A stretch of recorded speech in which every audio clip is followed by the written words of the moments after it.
Oh, it's a bright sunny day in Wano country today. I'm so happy I could sing because geography is everything! Yes! Yes! Yes! Yes! Yes! Yes! Yes! Yes! Yes! Yes! Yes! Yes! Yes! One more pelvic thrust and I'll stop, I swear. Yes! We got a map! We got a map of Wano country in this chapter. All of my prayers have been answered. Thank you, God Oda. You know what? I don't even care what else happens in this freaking arc. I don't even care what else happens in this series, you know? Like, freaking Nami and Robin could just strip naked in this chapter. I don't care. We got a map. Kaido could rock out of Onigashima. Luffy could show up and just deck him in one hit and just end the arc instantaneously. I don't care. You know why? Because we got a map. Let's do this. This will be One Piece chapter 934 titled Hyorogoro of the Flowers. That's not the title. The title is We Got a Map. Let's do this. Okay, so we immediately cut to the outskirts of Wano, which, fun fact, we actually know where the outskirts of Wano is located now because we got a map. Yeah. Where we see the Queen Mama Shanter. We catch up with the Big Mom crew to see what was going on with them after the last time we saw them. They were in a little bit of a pinch, you know, last time with their ship being capsized off the side of a waterfall by a giant pteranodon, which is king, of course. So, we're actually kind of worried of whether or not the Queen Mama Shanter, like, capsized completely or got smashed up against a rock or something, because we saw Big Mom. She got washed away and then she, you know, landed at Amigasa Village, but what happened to the rest of the crew, right? Well, the Queen Mama Shanter managed to survive the fall, and it's right outside of Wano with the giant pillars and the stormy skies and everything, and I guess they've dropped anchor there, trying to figure out what to do. I'm assuming because the Queen Mama Shanter is also a homie, that might have helped maintain its, like, balance, because if it's a homie, then maybe it can actually control the way it, you know, spins, so it fell off the waterfall, like, oh, I'm a ship, crap! Hits the water, and it's about to flip over and capsize, but then the ship was like, whoa, okay, everybody good? We're good.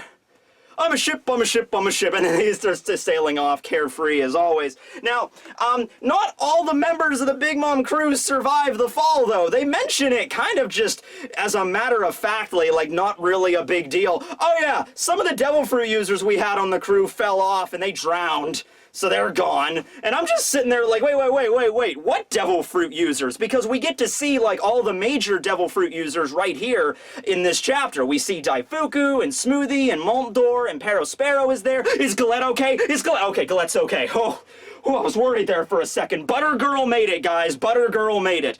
Flampe also somehow managed to survive the wreck, so thanks, Soda. I'm glad you're keeping her around for future developments.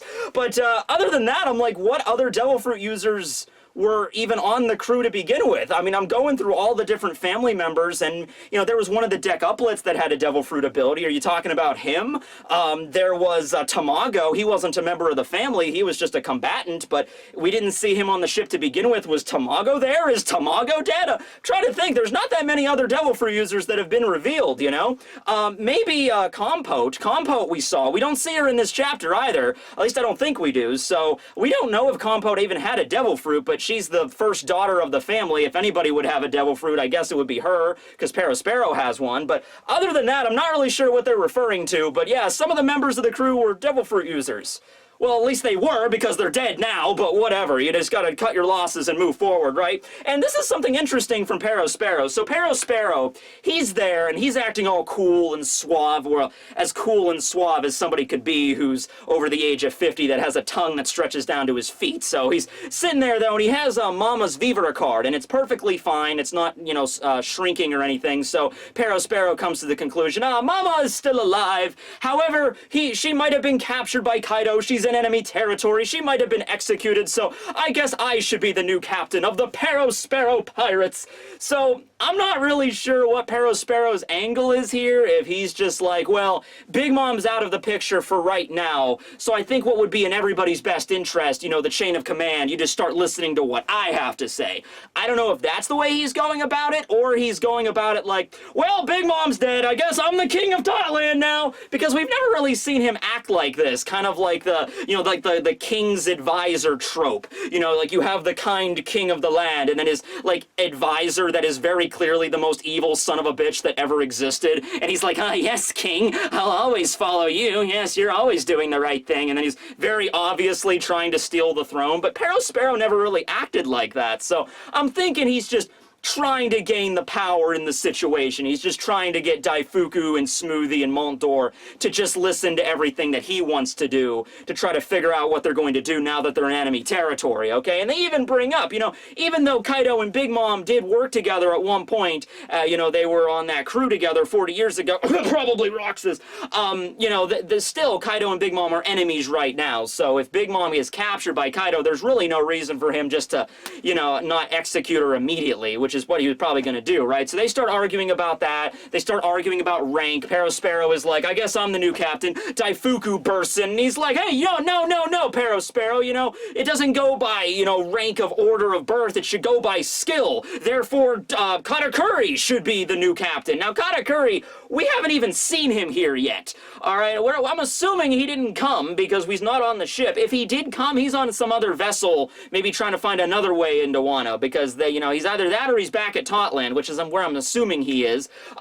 But yeah, so Perospero is like, oh no, it goes by birth order, not by skill. So they have an argument over that back and forth. Smoothie eventually chimes in at the end of it. She's kind of the voice of reason here, and she's just like, hey, all of you are focusing on, you know, like the logic of the situation. Like, you're trying to apply regular logic to Big Mom, like she washed ashore, was captured and executed. No. You cannot apply regular logic to Mama. You all understand that, right? She's definitely still alive. So they have to figure out some way to get back up, because they mentioned that King is patrolling the skies. There's no way they can gain access to Wano through the waterfall method. Now, thankfully, we have a map.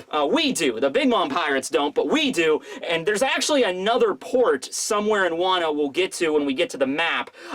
So they might try to get in that way, or they might try to go in through another method that's not even on the map, you know, try to make their own way. Not really sure, but they gotta be careful, because Rodan is literally patrolling the island right now, and I'm assuming King might just, maybe he has really good observation hockey. He has a perch on top of a giant mountain. We actually learn that there is a Mount Fuji on Wano in this chapter because of the map. Okay, one more. Yeah, map. So maybe, you know, King went back to perch on top of Mount Fuji and is just like observation hockeying out the entire island and just like, oh, they're trying to get in again. And then they attack again. So maybe something like that.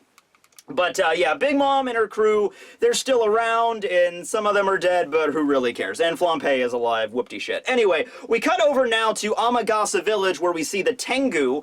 Remember, we had Chopper and Tama and Momo and everybody on Amagasa, Kiku as well. They all left, though. With Big Mom, they're heading to Udon to try to break Luffy out of prison now, and so Tengu is basically there talking over one of... We find out later in this chapter they're called smart snails, which are, like, I guess, a cousin of the Denden Mushi, like a similar species. They're the ones that have, like, you know, they're like the Denden Mushi pen I mentioned in the last chapter. There's like a stick with like a tiny little snail on it. And I think the reason why Oda wrote these things, and they even get mentioned in this chapter, like name dropped and really what they are, is because Oda has such a large group of characters running all over the country. He needed to figure out a way, a quick method for them just to whip out a communication device and talk to each other. Now, before this, we had the baby Denden Mushis, which were like the smaller versions that you could fit in your pocket, but those things only work under like close range circumstances, and Wano is a pretty large country, so Oda probably wrote himself into a corner where he's like, man, I really need to come up with a way for them to communicate really quick, but Wano is a really large country, so it wouldn't make sense for them to use baby Denden Mushis.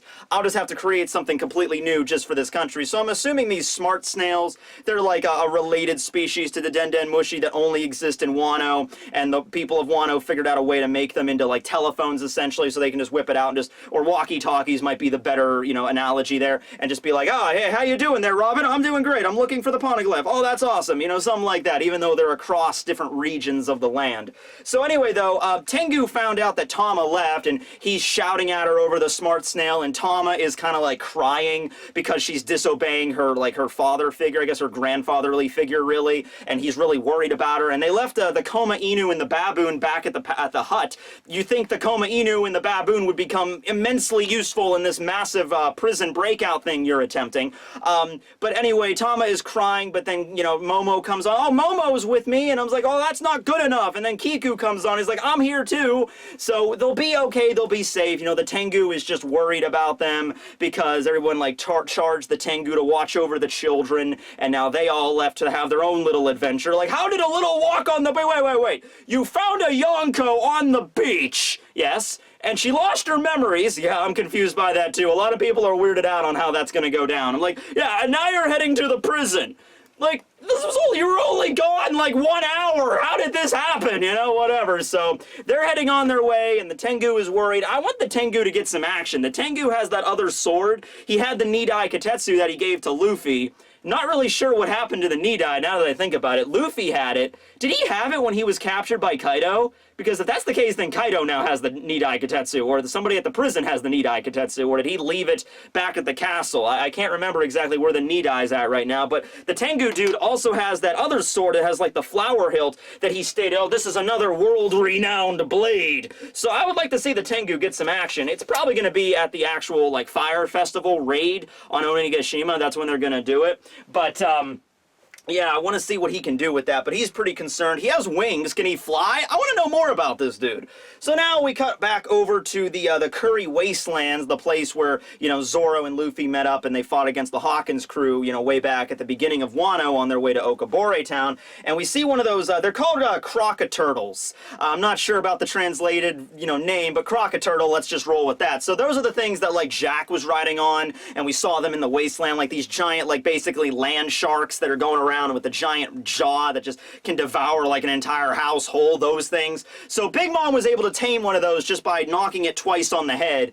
I don't think they even had to use Tama's Dongo ability to control it. You know, Big Mom just whacked it twice and we're good. As for Big Mom, she now has more of a Wano-style haircut now. She has it up in, you know, sort of like a top knot with I don't know what they're called, but those things, those like sticks you stick in your hair. She has like that thing going on. Oh, and that's cool. Chopper actually references Napoleon, because they're riding on this crocoturtle, and Big Mom is like, oh, those people at Okabore Town were so nice, even though they were so poor. They were so kind to us. And Chopper's there just staring at Napoleon, and he's like, that hat hasn't said anything since, you know, she lost her memories. Did it lose its memories too? So I'm glad that Chopper referenced that, because Napoleon might actually be a key factor in recovering Big Mom's memories. In fact, when they were on the Smart Snails talking to Tengu, they mentioned Big Mom by name, and of course Big Mom doesn't know that's her real name. They've just been calling her Olin, and so Big Mom is like, oh, you said Big Mom in your conversation. That name sounds kind of familiar. Like, oh,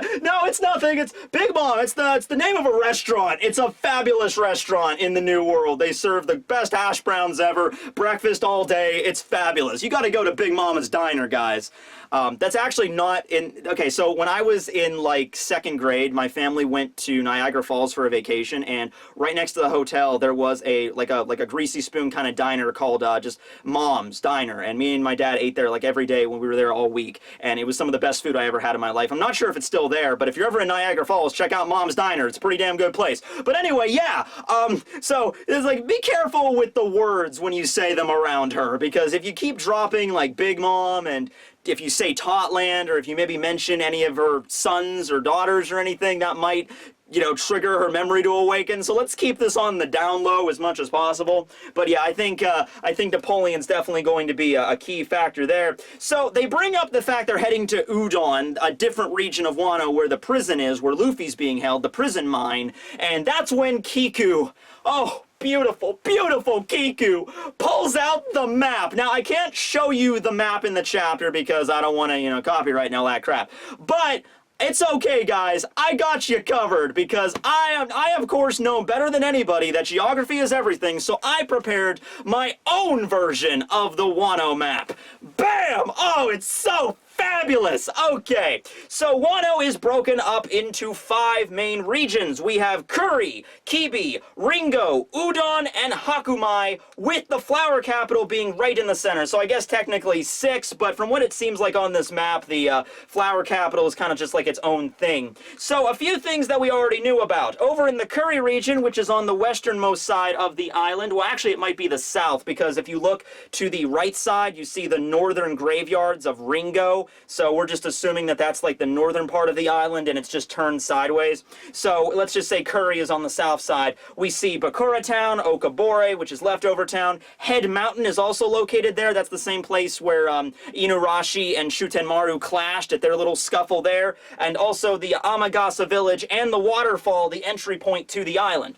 Then we get to see the region of Kibi, which hasn't really been explored all too much. Then the region of Udon, which is where the prisoner mine is located. That's where they're headed right now. And Kiku mentions that, yeah, going from Curry all the way to Udon, even though the regions are right side by side, they do mention it's going to take a while to actually get there. So just, you have to kind of understand that even traveling from just like the region that's right next to you, probably going to take maybe a day's travel, maybe even more. And also you can see each of these regions are divided by the mighty rivers that flow through Wano. So they're also going to have to cross one of these rivers in order to get to the prisoner mine. These rivers, I can imagine, are a key choke point in Kaido's crew. Like they would have like guards posted at each one of these rivers, like the bridges that cross them, to make sure that whoever's crossing has permission to, or so they don't, you know, that's how you quell a rebellion, so people can't just freely travel all over the country. You'd figure if there was going to be a heavy blockade, it would be at these major choke points here, because you gotta cross the river to get into the flower capital. Gotta cross a river to get to Udon, so you might as well, you know, protect those places at all costs. Now, also in the flower capital region, we see Fuji Mountain in the background, which is the giant mountain I mentioned. We haven't really seen that all too much yet. Then we get the region of Ringo, which we're actually going to see in this chapter. That's where the northern graveyards are. I'm assuming that's the place that Brook has been haunting with his starving skeleton persona. And then finally, the last region we see is the region of Hakumai, which hasn't really been explored yet at all, except the Habu Harbor is located there. Now, the Habu Harbor, I don't think that's the same harbor that Zoro saw when he got lost, because it's like on the completely other side of the country, but this is Zoro we're talking about here, so if anybody could end up on like the eastern side of the United States and then like an hour later end up in California, it would be Zoro, so it might be possible that he did get that lost, but I don't think that's the case. The Habu Harbor really does seem like the place where they take all of the tributes to Onigashima, because Onigashima is located right to the bottom of Habu Harbor, on the very bottom of the map here, which I guess if the northern graveyards are located in the north and Curry is the south, I guess that Onigashima would be to the east. So, okay. But yeah, I'm assuming the Habu Harbor is going to be also a key point in this plan to get there and maybe stow away on a ship in order to get to Onigashima, because it's located right next to that. So yeah, so we get a map of Wano, and this will probably be filled out a little bit more as we go about it with various towns and cities and landmarks and all that crap, and it's going to play a very critical role in the rebellion and taking over Onigashima at the Fire Festival. So keep this map burned into your brains, loyal audience. So Big Mom just kind of stares at Chopper and is like, yes, the map. Udon is pretty far from here, huh? And then Chopper's like, don't look at me! Because, you know, I'm assuming they're making the joke of, like, you know, Chopper being the emergency food supply. You know, that's actually one of my favorite scenes, when after they're leaving Drum Island and, you know, Nami is explaining to the crew how awesome Chopper is. Like, he's a talking reindeer, but he can also transform, and he's a doctor. He's pretty cool. And then, like, Sanji and Luffy didn't know he could do all these things. Like, he was a doctor. And they're like, well, what did you think Chopper was? And Sanji's just like, backup food. So yeah, because Big Mom is starting to get a little hungry, and they're like, well, you know, it's gonna be a while until we get to Udon. And Big Mom just kind of turns to Chopper like, it's pretty far, isn't it? Like, oh, don't look at me. They play it off for jokes in this chapter, but it's gonna happen. She's gonna get that hunger pang. It's gonna flip the switch. Now, luckily you're riding on a giant crocodile turtle, so I would assume she would eat that before she would jump on Chopper. Chopper isn't that good for nutrients anyway, alright? But, oh, I don't know, reindeer meat. He's too small. He's too small. He would have to transform into Monster Point first, and then Big Mom would have to Spitfire, you know, roast him for like 4 hours in the oven. It's just, it takes too much time, you know? So, yeah, eat the Crocoturtle before you eat Chopper. That's what I'm saying here, basically. So now, we cut over to Momo, because they're all kind of riding on the back of this turtle thing. They're going to be on there for a while, right? So it's like a long car ride. Momo is training with his, like, his bokken, his, like, wooden sword. He's, like, you know, swinging it and stuff and training. And he's also, like, yelling out a phrase when he does it. Now, I've read a few different translations of this, and each one kind of goes with that he's saying snatch. So I'm just going to assume that this is maybe something else in the Japanese. I'm not sure what the original word is, but he says it as he's swinging the sword, like, snatch, you know, and he's snatch, and he's doing that, and Kiku's like, what are you saying? And he's like, oh, Zoro Juro taught this to me. He said that all I have to do when I'm feeling doubts is to say this word as I swing my blade, and the courage will well up inside of me, or something of that line. And, you know, this is weird, because has Zoro ever really said that phrase when he's swinging around his sword? Maybe he has. It's a long series. Zoro's been here for over 20 years. He might have said it at some point, but it's a little weird, right? Especially considering in English, snatch can also mean other stuff. It's a vernacular for a woman's... Yeah, okay. So anyway, here's the thing though. Kiku says, oh, you better stop saying that then. And it's like, oh, okay, is that the reason? Because it's a, you know, she's like, no, no, no. The reason that Kiku doesn't want Momo to keep saying it is because she mentions that it is the dialect that they used to use a long time ago in Wano. And there's like something like, you don't want to use that kind of dialect, right? And that's interesting. That's a weird kind of thing to bring up. Like, Zoro taught him this verbiage, and then Kiku's like, it used to be used a long time ago in Wano. And she mentions it might just be a coincidence, too. Now, this might get a lot of people excited. Like, oh, are we going to find out that Zoro's family is from Wano? Well, back up the train there, Haas. Just hold on a second. All right? I don't think it's gonna be like, Zoro's mommy and daddy are in Wano this whole time. There is obviously a resemblance between Zoro and Ryuma, and that's not just because, you know, Ryuma was in Monsters, one of the one-shots that Oda did, and obviously Oda's art style is gonna be very similar because it's his own work, but I'm thinking Oda might be the kind of guy that might spin that as a plot-centric thing. He might be like, yeah, well, there's a reason why Ryuma and Zoro look so similar, because they are distantly related, okay? So I'll be okay with something like that. If you want to say Zoro's family, like, centuries ago lived in Wano, and then they moved to the east at some point. Sure, that's fine. I'm okay with that. It's just that we just went through the whole thing at Tautland with Sanji's finding out his dad and in the history behind his mom. So I'm feeling like it'd be kind of like rehashing to do the exact same thing with Zoro, okay? So you can still reveal stuff about Zoro's family. I think we're entitled to learn about that kind of stuff in the One Piece world, but not the same exact way. Like, oh, we find Zoro's dad this whole time, just chilling out in Wano. I don't think we're going to do that. Now, remember, Koshiro was Zoro's sensei over at the dojo in the East Blue, right? The Ishin Dojo. Now, we found out in the Vivara card that Koshiro was born in the East, but he could always have been born in the East and then traveled to Wano at some point to learn the swords, you know, the sword skills and everything, and then he returned to the East later and then set up the Ishin Dojo. The Ishin Dojo is based very heavily on, you know, like feudal Japan, so maybe he traveled there, learned about the way of the sword, and then came back to his homeland and then brought a little piece of Wano back with him. Could have been something like that, right? Maybe that's where Zoro learned the verbiage from. Maybe he didn't learn it from his family, he learned it from Koshiro. I think that makes a lot more sense. But yeah, that's definitely focus on that as well. If there's two things you can take away from this chapter, well, actually three things. Number one, the map. Number two, still the map. And number three, that's gonna, you know, cue something up with the verbiage there, that line that Momo is yelling when he's swinging his sword, and how Zoro taught that to him. Although, I do find it rather funny that Zoro was basically teaching Momo how to use a sword. I would kind of like to see that, you know, maybe like a filler scene in the anime or something. I could see it, like Momo walks up to Zoro, or maybe, you know, Zoro sees Momo training with his sword, and Zoro reflects back on his days at the Ishin Dojo and, you know, training with Kuina and everything, and maybe he felt bad for Momo because of all the crap he's been through, and Momo is basically training by himself, and so maybe Zoro gives him some helpful advice, you know, or maybe maybe Momo approaches him. And Zoro's not a mean guy. He's not just gonna be like, get out of here, kid. You know, he's gonna give him some advice, although it might not be the best advice in the world, or might not be like, you know, you have to think about it a little bit there. Like, basically his advice is just, yell this phrase when you're swinging your sword.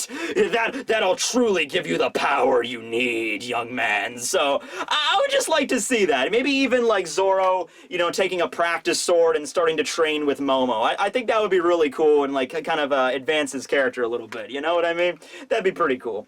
Alright, so we cut now over to the Ringo region. This is the northern graveyards where it's snowing. Okiku mentions that the different regions of Wano, just like the different islands on the Grand Line, vary extremely when it comes to weather. So we see the Curry region is relatively warm and it's got the wastelands. We saw the flower capital, which was gorgeous, like the middle of summer or spring. And now we see the Ringo, the land to the north, which is all cold and snowy. So this is where the group from the castle managed to retreat. This is like the next day, keep in mind. So they managed to get away from the flower capital. We got Robin, we got Brooke, we got, we got Kanjuro. Kanjuro's there. Okay, hi Kanjuro. We also got Shinobu and Nami and everybody chilling out just in this random, like, shack in the middle of the graveyard. So I guess they can miss, maybe this is where Brooke has been staying while he's, like, you know, been between scaring people traveling on the roads. He went back to have a nice cup of tea, you know?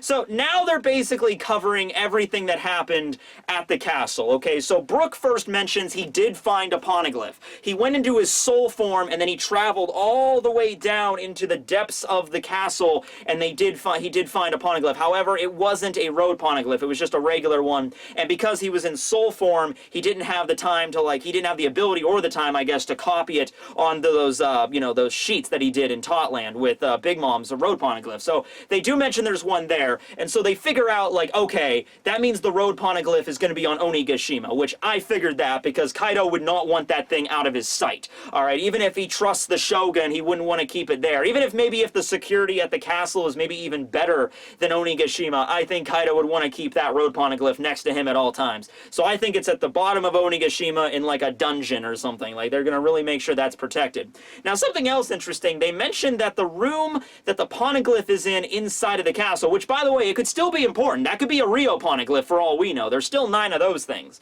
But they mentioned that it's in a room filled with armless and legless wooden dolls, and Shinobu thinks that they are Kokashi dolls. Now, Kokashi dolls, you've definitely seen them before, and they sound kind of creepy, and they sort of are, but not really. They're basically toys for children in Japan, and it's a big cultural thing. Nobody really knows when they became really popular, when people started making them, but they've been around for hundreds of years, and different craftsmen and artisans are making all these different types of them, and they're found all over Japan. I couldn't really find anything, like, I was looking like, oh, do Kokashi dolls represent, like, you know, the Yamata no Orochi in some way, or the dead coming back to haunt you, or the secrets of the world, because that can maybe lead a hint that they're, you know, guiding you onto, like, the Rio poneglyph and the history of the Void Century, but I couldn't really find anything like that. Maybe that is the case, but from just the quick little dirty research I did, they just seem to be like these wooden dolls that just are children's playthings that have been around for hundreds of years that, you know, like woodworkers and everything do in Japan. I don't know. So, then Robin brings up, this is such a cute scene from Robin. She's like, and I'm gonna have to read this verbatim because there's a lot of dialogue here, so just bear with me. But she's like, "Aw, man, I was in the castle, but I didn't manage to gather any useful information. All I gathered was the time Orochi will wake up on the day of battle, the contents of the tribute that will be carried to Onigashima on the day of the raid, the time the banquet will begin on, you know, the fire festival, Kaido's organization chart of members listed by his personal favor, their army numbers as well as the weaponry, and as well as Orochi's army and weaponry as well." And so, Robin, you did good. You did good, girl. You're set. Okay, so yeah, even though she didn't find out everything, she basically found out everything. Conjo is just like, "Whoa, you're amazing." I'm like, "I know, Conjo. You're just figuring that out now. This is Nico Robin we're talking about." So, yeah, with just that information alone, I think they're pretty much set. They know when Orochi's gonna wake up the day of the Fire Festival. They know where and when and what kind of tributes are gonna be taken from Wano into Onigashima. They know all of, like, Kaido's heavy hitters and the ones that he favors the most. I don't even know how you found that information. Was Lord Orochi just sitting there like the Shogun? He's just writing in his little diary, like, okay, dear diary, today Kaido told me all of his favorite men. First is King, he can turn into a giant pteranodon, and then there was Queen, who has a motorcycle, you know, like, and he just kept this on his desk, and then Robin was like, alright, you know, just stick it in there and move on. Alright, sure, cool, okay, so that was neat. Now, here's something interesting. Oh, by the way, it's right around this time that we also find out that, yeah, Komurasaki is apparently declared dead across the entire land. It's in the local newspapers, and everybody's spreading gossip, like, no, the most beautiful courtesan in all the land!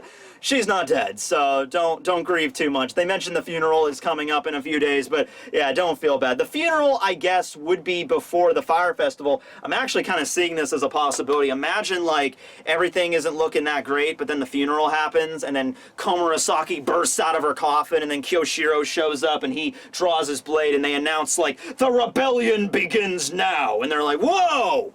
And then, like, security goes on high alert for Onigashima and everything. I don't know how that's going to go, but something's going to go down at that funeral. If it's only a few days away, it would be before the Fire Festival, so we'll see. And also, something else is name dropped. The whole namesake of the chapter, Hyogoro of the Flowers. They mention, Kanjuro does, I believe, that, you know, this Kyoshiro, the current leader of the Yakuza, you know, he's new to them. You know, the leader of the Yakuza back when they were living in Wano 20 years ago was a man by the name of Hyogoro of the Flowers. So we're gonna, I wonder what's going on with that guy. Maybe he's going to be a new ally in the future. So we'll have to keep an eye out for that dude. So now we cut over to the flower capital. More specifically, we cut over to Ebisu town, where Law and Sanji and Frankie are chilling out. Oh man, I forgot to invite Law Tekking to this. Law shows up in this chapter. Oh, he's gonna be so upset. Oh well, I'll make him a cupcake. He'll be happy. All right. Anyway, they're sitting there in Ebisu town, and they manage to get away. We don't know about the conclusion between Sanji's fight with Page One, but Sanji seems to be perfectly fine. He doesn't seem to be bandaged up or like broken arm or a leg or anything, and he still has his raid suit on him and the canister, so he managed to hide that again. So, yeah. And I also forgot to mention a few times before that he actually was thinking about having Usopp and Frankie modifying the stealth black suit a little bit, maybe to suit more of his needs and have it look a little bit less Germa-y. You know what I mean? So, yeah, they're going to modify that. They don't talk about it in this chapter, but I haven't mentioned it up to this point. So, yeah, they're talking about the funeral. This is where Usopp brings up, oh, this is the smart snail, you know, the cousin of the Denden Mushi, so to speak, the Wano variant of it. And they're just basically talking about all this stuff. And it goes back to what they were saying over at the Northern Graveyard. Nami and Shinobu were talking about going to a bath for like some R&R. Like, oh, we just snuck into the Shogun's castle. I need to take a bath. I need to chill out. And here, Sanji, Frankie, Usopp, and Law are kind of talking about that as well, because you know Sanji, he wants to bust this out as quickly as possible. He's like, guys, can we go to the bath tonight? I'm just, you know, I'm really tired from fighting that giant Spinosaur dude. I would really love just to have a nice little time in the bath. You know, so he wants to get there as quickly as possible. So how do you guys think this is gonna go down? They go to the bath, like maybe separately, like they don't know Nami and everybody's going, and he turns invisible. Do you think Sanji's actually going to be able to peek in on the bath, or do you think he's going to just get electrocuted some more? We're going to have to sit back and see. That's the real cliffhangers that Oda has with the One Piece series, you know what I mean? But okay, we'll see how this goes. Or would it be funny if he's invisible, but after looking into the girl's bath and seeing Nami and Robin stark nude, he just explodes like blood's everywhere, so even though he's invisible, they still know he's right there, and maybe it dyes the entire outfit red, and they're like, Sanji! It's like, no, Zeus! Wait, no, please, God, no! It's like, oh wait, the suit protected me, and like, Zeus! And she just keeps launching thunderbolts down on Sanji until it finally, like, gets through to him. It's like, okay, sorry. But anyway, we now cut over to the last scene of the chapter, which is the Udon prison mine. All right, so something else. There's a lot of information that's just casually dropped in this chapter. Law's reading the paper, and he's like, oh yeah, Eustace Kid managed to escape the prison, but Luffy's still there, apparently. So that just happened off screen. All right, well...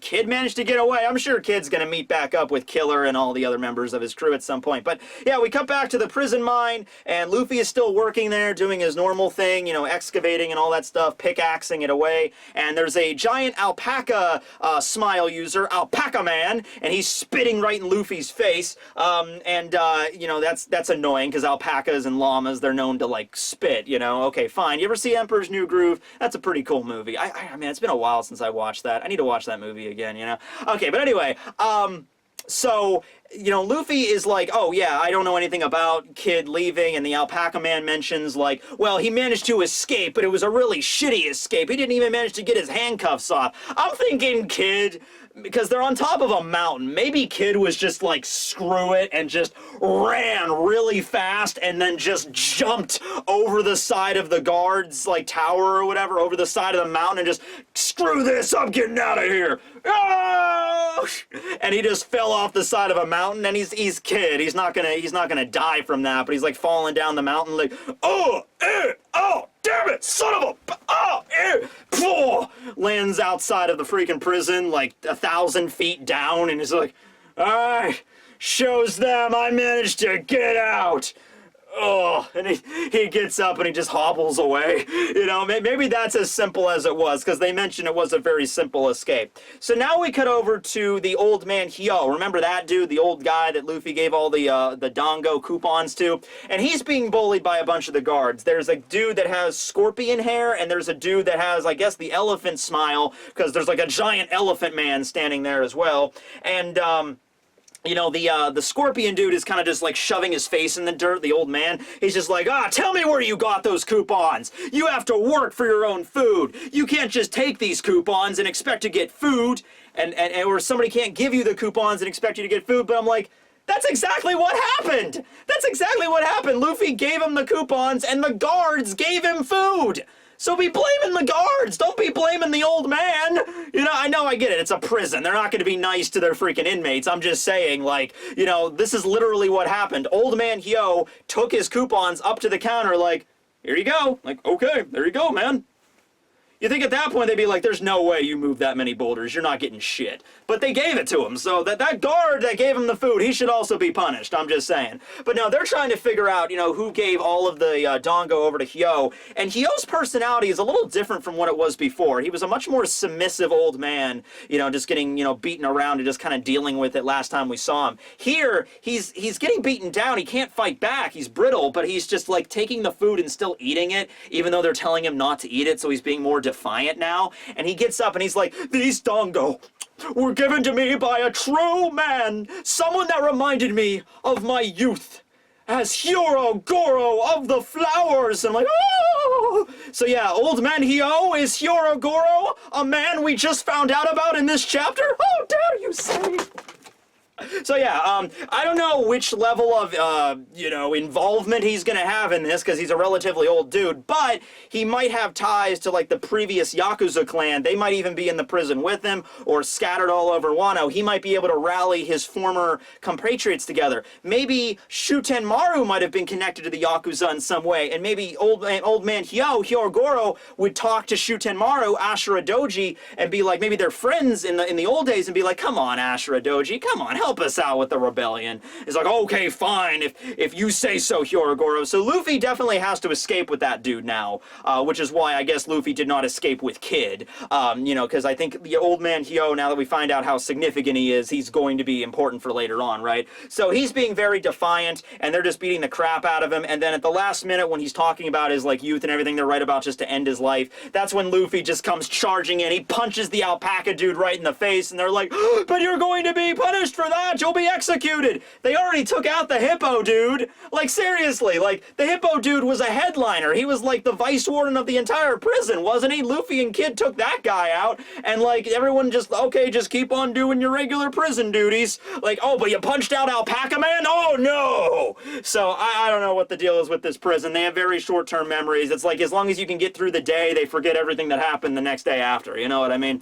Okay, well, anyway, Luffy just comes charging at him like, old man, I'm come to save you again! And he just charges into the air like he's freaking All Might and goes to land a punch on the Scorpion dude, but we cut away at the last minute, so we don't actually know how the fight goes. We cut outside of the prison to the main gate area where we have Queen and their entourage. Queen seems to be riding on a freaking motorcycle, which they have those now, and all of his banner men are like wearing like giant Queen like attire, like and like the flags that have Queen written on it, and they're just shouting like, Queen, Queen, Queen, Queen, Queen, Queen, and it's like, oh, I wonder what's going on inside of the prison. Queen, Queen, Queen, let's go.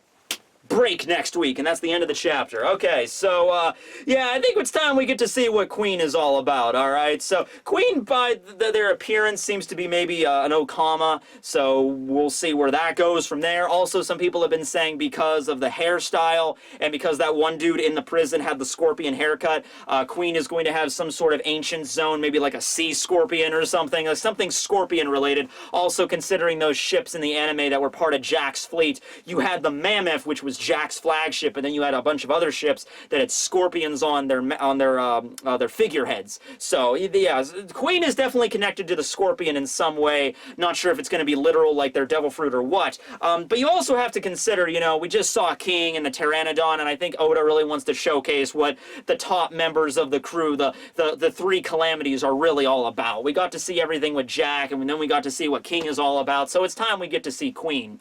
Now, I don't think Luffy's going to directly fight and defeat Queen right here. It might be a situation where Queen rides in, Luffy takes out a bunch of their, like, guards or whatever, like, Queen, Queen, Luffy takes them all out there, and then fights with maybe Queen for a little while. Maybe that's how he gets his cuffs, like the key to his cuffs, or maybe he steals it from one of Queen's men or something, or a guard, and then the gate is open, so maybe he manages to get away with that. Luffy might have a very brief scuffle with Queen, but it might just be a long enough scuffle to realize, like, oh man, this person's really strong, before he manages to escape. Maybe Raizo will show up and throw a distraction or something, because Raizo can just pop in and out of the prison whenever he wants. But yeah, that's the end of the chapter. We got a lot of stuff dropped here. A lot of stuff going on. We got the map, we got some stuff with Big Mom and Napoleon, we got the Big Mom crew, we got Komurasaki's apparent death, we got the crew going into a hot spring, which, it's been a long time since we had a One Piece fan service hot spring chapter. You know what I mean? I mean, the last time we've had one, well, there was that time Nami took a bath on the Sunny, but the last time we had, like, all the Straw Hats getting together at, like a hot spring or a bath area, wasn't that Alabasta? It had to have happened after that, I think, at some point, but I think it's time we see another one of those, you know what I mean? Right, I totally know it, I totally know what you know what I mean. Okay, right, yeah, alright. But yeah, you know, we skipped over some stuff, but I think Oda's going to explain it maybe later on in a little bit more detail. Like, we'll find out the resolution of page 1 and Sanji's fight. Like, maybe we'll cut over to page 1, who's being all bandaged up and everything, and Drake is maybe chewing him out. Like, what the hell happened? He's like, oh no, he just turned invisible and started beating the crap out of me. You're a Spinosaur, man. I know. We'll grow one then. I'm like, shut up, Drake. So, yeah, I mean, we cut through some things, and we don't know anything about what happened at the castle. We still don't know how, you know, the situation with the Shogun is going, or Kyoshiro, or anything like that. So, yeah, it's gonna be 2 weeks until the next chapter, but, yeah, I think the biggest thing to take away from it is the map and that line that Kiku had about Zoro. I think the fans are really gonna, you know, analyze that out the ass, trying to figure out really what that it means. And then, as for Queen, well, we'll find out next chapter what they're all about. I think giant sea scorpion, but that's just me. So yeah. Anyway, hope you guys enjoyed. This will be Tekking101 signing out. Also, before I go, in case you're interested in some awesome new shirts designs, we have the So Many Dragons designs available at the Teespring store by Artist Tap, so check them out. Also, because geography is everything, the Geography is Everything shirts and hoodies are also still available. Get them while supplies last. Which, they're always going to last. I don't plan on taking them down anytime soon, but still, pick them up if you haven't.